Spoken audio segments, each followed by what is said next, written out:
Okay યુવરાજ, એક તમે વાત કરી એમ ખાલી એટલું પૂછવું છે, હવે ઈવીએમ થી કોઈ મન મુટાવ તમારો નથી ને? ઈવીએમ પ્રત્યે કોઈ કમ્પ્લેન નથી ને તમારી?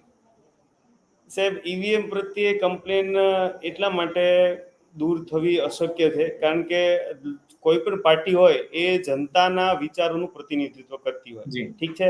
અને કોઈ પણ રાષ્ટ્રની અંદર જ્યાં સુધી પ્રજાને પોતાના મતની સિક્યોરિટીનો વિશ્વાસ ન બેસે ત્યાં સુધી એ માધ્યમ સફળ અને સિક્યોર હોવા છતાં પણ શંકાના દાયરામાં રહે છે. એ વાત તો તમે પણ માનશો, કારણ કે આ દેશની અંદર આજે પણ પ્રજાને ઈવીએમ પર વિશ્વાસ નથી. એ આજે તમે કોમેન્ટો જોશો તો તમને જોવા મળશે.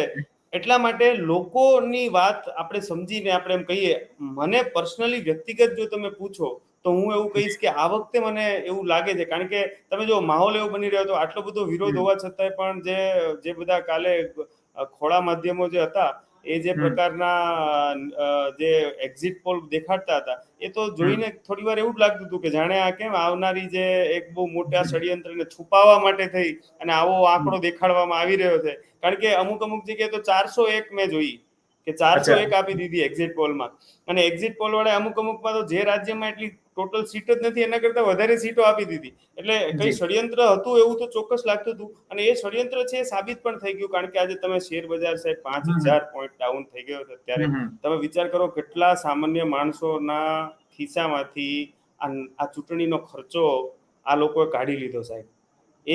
3 દિવસ 4 દિવસની અંદર તમારા મારા જેવા સામાન્ય ઇન્વેસ્ટરોના ખીચામાંથી આખી ચૂંટણીનો ખર્ચો આ ભાજપ અને એના મળતિયા ઉદ્યોગપતિઓ કાઢી લીધો. કોઈને ખબર પણ ના પડી, અને આપણા પૈસે ચૂંટણી હારી ગશે, અને એ પાછા તો પણ સૌથી અમીર પાર્ટી બનીને આગળ પણ પોતાનું કામ ચાલુ રાખશે.